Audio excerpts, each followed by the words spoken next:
Oi, gente! Tudo bem? Depois de uma pausa aí de domingo passado, que foi o Dia dos Pais, né? Eu espero que todos tenham curtido bastante os papais, né? Papais de todos os sentidos, né, gente? E aí agora a gente vai voltar à nossa rotina normal, né? Então, sim, com o último encontro do Antigo Testamento. Ok, então vamos lá? Em nome do Pai, do Filho, do Espírito Santo. Amém.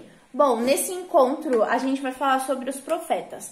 Profeta, basicamente, é alguém que fala por outra pessoa. E os profetas no Antigo Testamento são pessoas que falavam por Deus para as pessoas que ouviam eles, né? E Deus, ele estava... É que assim, os profetas, eles não aconteceram em uma época só. Houveram, profetas ao longo do Antigo Testamento inteiro. Tanto que vocês vão ver que tem alguns profetas que a gente vai falar, né? Que são 4, que eles são de épocas que eram antigas em relação ao que a gente falou na semana passada, dos reis. Foram profetas que vieram antes da época dos reis. Então, durante o Antigo Testamento, houveram vários profetas, mas aí eles são divididos entre os profetas maiores e os profetas menores. A gente vai falar dos profetas maiores, que foram os mais importantes, porque eles eram os que mais falavam sobre a vinda do Messias, que no caso é Jesus. Então, vamos lá. Então, eu vou começar falando sobre o profeta Isaías. O profeta Isaías, ele foi descendente de Davi. E por sua clareza ao falar de Jesus, ele mais se parece com um evangelista do que com um profeta. Uma das suas principais profecias foi referente à virgindade de Nossa Senhora, porque ele dizia assim, que uma virgem conceberá e dará à luz um filho, e o seu nome será Emanuel. Lembrando que Emanuel significa Deus conosco. Ele é o profeta mais citado no Novo Testamento. São João Batista, que foi o precursor do Messias, lembra lá atrás que a gente já falou sobre São João Batista? Ele veio antes de Jesus, ele que preparou o caminho para que Jesus viesse. Ele identifica-se com a voz que clama no deserto. E menciona textualmente o capítulo 40, que lá no Antigo Testamento a gente tem um livro que fala só sobre Isaías. Preparei o caminho do Senhor, endireitai na solidão as veredas de nosso Deus. E o próprio Jesus, ele aplicou a si mesmo as profecias de Isaías, quando, por exemplo, ele se apresenta como o bom pastor. Ele apacentará como um bom pastor o seu rebanho, nos seus braços recolherá todos os cordeiros. Isso quem disse foi Isaías, lá no capítulo 40, versículo 11. O profeta Isaías, ele foi oferecido em sacrifício, porque ele mesmo quis. E ele não abriu a sua boca. Ele foi quieto para o sacrifício sem falar nada. Ele entregou a sua vida à morte e foi posto no número dos malfeitores e tomou sobre si os pecados de muitos e intercedeu pelos pecadores. Bom, agora eu vou falar sobre Jeremias, que ele foi um profeta que profetizou durante o ano de 1550 a.C., né? Vale lembrar. Que ele profetizou a destruição do templo de Jerusalém e a ruína da própria cidade, além das dores e lamentações de Jesus, que está no livro das Lamentações, capítulo 1, versículo 13, que ele fala assim, ó vós todos que passais pelo caminho, atendei e vede se a dor semelhante à minha dor. Essa passagem... ela faz meio que referência, né? Não pode dizer que seja uma referência porque ela veio antes, né? Mas na Via Sacra você tem a estação de Verônica, que Verônica enxuga o rosto de Jesus, né? Que eu não sei se vocês já viram a peça da Paixão de Cristo, né? Que tem na paróquia, ou até que não seja a mesma da paróquia. Mas nessa Via Sacra. Nessa parte de Verônica, ela canta uma música que fala quase a mesma coisa, quando ela mostra o rosto ensanguentado de Jesus, que ficou a marca no rosto quando ela enxugou o rosto de Jesus. E agora eu vou falar sobre Ezequiel. Na realidade, a gente não tem muito o que falar sobre Ezequiel, porque São Jerônimo considerou muito difícil, porque as suas profecias, elas são muito obscuras, ou seja, a gente não tem relatos sobre as profecias de Ezequiel. Porque ele profetizou lá na Babilônia entre os anos de 592 e 570 antes de Cristo. Mas ele predisse o castigo do povo hebreu e a sua libertação da Babilônia, como também a vinda do Messias. Porque ele diz o seguinte: eis que eu mesmo irei buscar as minhas ovelhas e as visitarei. Assim como um pastor visita o seu rebanho no dia que se acha no meio das suas ovelhas, depois que andaram desgarradas, assim eu visitarei as minhas ovelhas e as livrarei de todos os lugares por onde tinham andado, dispersas no dia nublado e de escuridão.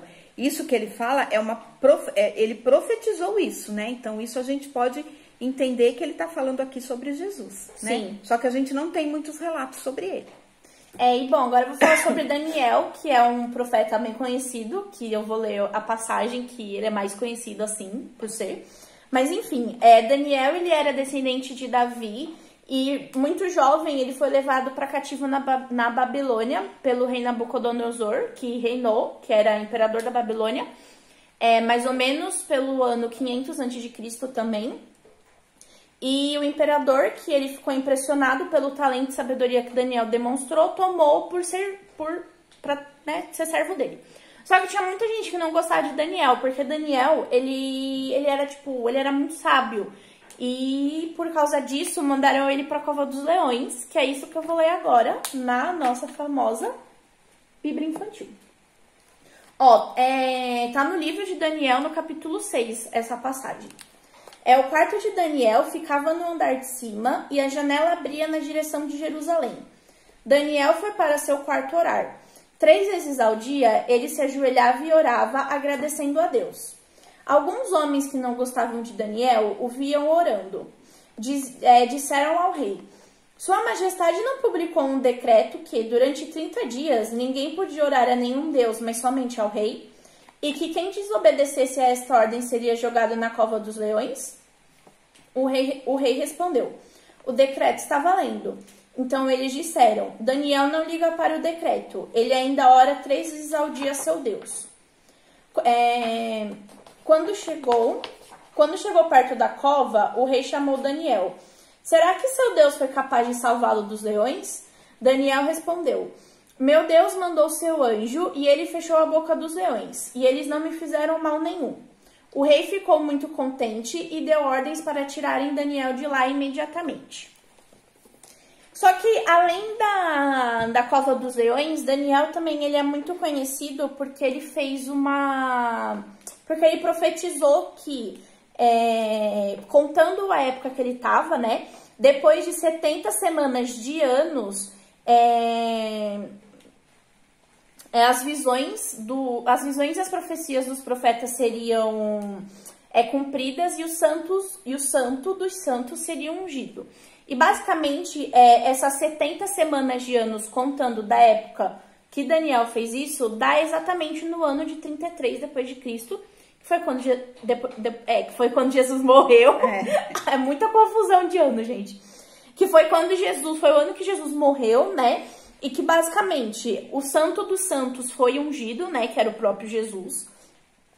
A justiça eterna foi apaziguada, a iniquidade e o pecado atingiram o seu auge, mas ao mesmo tempo eles foram vencidos pelo sangue do Redentor. E tem um profeta também que é bom falar dele, né? Que é Jonas, que foi engolido pelo peixe, não, uma baleia, né? Pra ele ter sido engolido. Mais uma baleia, né? Ou um peixe bem grande. Bem grande, é verdade.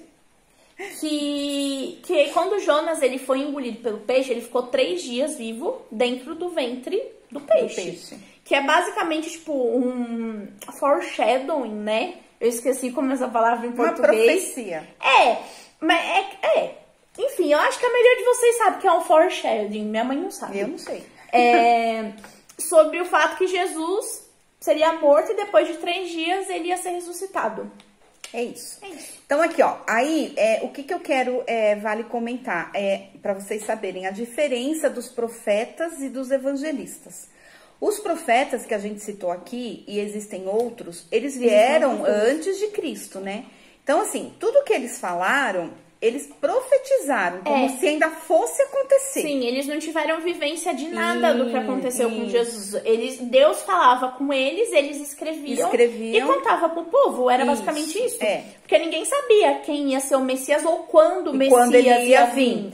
Aí, os evangelistas, a diferença é que tudo que está na Bíblia, né, dos 4 evangelistas que a gente tem, eles vivenciaram, né? Eles viveram junto com Jesus e eles vivenciaram tudo aquilo que está escrito. Ou se eles não vivenciaram, que é o caso de que tem 2 evangelistas que eu nunca lembro quem é, que não eram apóstolos de Jesus. Um eu sei que é Lucas. O outro eu não lembro quem é. Acho que é Marcos, não é Marcos? Eu acho que é Lucas e Marcos. Eles não estavam junto com Jesus, mas eles ouviram Pedro e Paulo contando, que Paulo também ouviu, acho que de Pedro, que ele ouviu os 2 contando e eles escreveram pela lembrança de outra pessoa. Então foram fatos verídicos, né? Foram fatos que realmente aconteceram. Então é isso, gente. Aí com os profetas a gente encerra o Antigo Testamento. Aí assim, o que acontece com esse encerramento, né? O que eu já ouvi em vários cursos que eu fiz de liturgia. Aí o verbo se calou. Quem é Deus, o verbo? O verbo é Deus. Não é classe gramatical. Isso, porque assim, Deus, ele foi até os profetas. Então os profetas foram as últimas pessoas que Deus tentou falar, que Deus mostrou a sua palavra, né, para tentar salvar o povo de Deus. Aí o verbo se cala por um tempo, né? Então aí Deus se cala e aí Deus resolve mandar o seu próprio filho. Que o verbo se fez carne. Que aí o verbo se fez carne. Então, quem é o verbo? Porque até então, o verbo, que é Deus, ele não tinha vindo para o mundo. Então, aí o verbo se fez carne. Então, como que o verbo se faz carne? Através da vinda de Jesus, tá? Então, assim, é isso. Aí, antes da gente encerrar, eu tenho alguns recadinhos para dar. Eu também. Então, assim, hoje é o meu último encontro que a turma da Juliana, que eu vou fazer junto com a Juliana, para a turma da Juliana, né? Por quê? Porque as crianças do 2º ano, que são a minha turma e a turma da Iraides, que tá vendo os vídeos que a gente está passando, a gente nós já organizamos a primeira Eucaristia dessas crianças. A turma da Iraides é no próximo sábado e a minha turma é no dia 29. Não são todas as crianças que vão fazer, mas assim, aqueles que vão fazer vai ser nesses 2 sábados. Aí depois a gente vai ter que organizar como vão ser os encontros para as crianças que não vão fazer a primeira Eucaristia agora. Sim, e se as mães estiverem vendo isso, ou se não estiverem, gente, minha turma, por favor, falem para as mães de vocês que nessa semana eu vou organizar direitinho como vai ser os próximos encontros, né, a partir da semana que vem. Porque eu tenho algumas provas do cursinho para fazer nos domingos. E aí, os encontros, assim, dando já um spoiler, eles vão ser divididos entre encontros ao vivo e encontros como a gente tá fazendo aqui, que são os vídeos. Só que aí eu vou mandar no grupo durante essa semana os dias que eu posso fazer ao vivo e os horários para as mães de vocês decidirem, tá bom? Tá. Então aqui eu queria deixar o meu agradecimento, né, para a turma da Juliana, que me viu aí ao longo desses meses, né? Que vocês continuem a sua jornada, tá? Que vocês tenham uma catequista muito competente, não é porque ela é minha filha, né? Mas ela é muito competente, ela vai continuar aí com a evangelização de vocês. A gente vai sempre se ver aí pela igreja, porque a gente sempre tá aí quando tudo voltar ao novo normal, que a gente não sabe como vai ser e quando vai ser, tá bom? Mas o meu agradecimento, e mesmo sem conhecer vocês, né? Eu já gosto de todos vocês. Um beijo no coração de vocês, tá bom?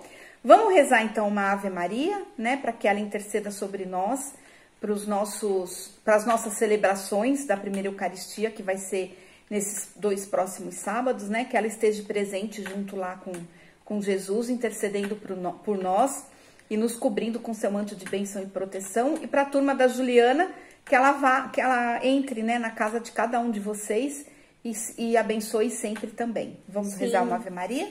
Ave Maria, cheia de graça, o Senhor é convosco. Bendita sois vós entre as mulheres, bendito é o fruto do vosso ventre, Jesus. Santa Maria, Mãe de Deus, rogai por nós, pecadores, agora e na hora de nossa morte. Amém. Então, nós estamos e estaremos sempre reunidos. Em nome do Pai, do Filho e do Espírito Santo. Amém. Um beijo para todos e até a próxima. Tchau!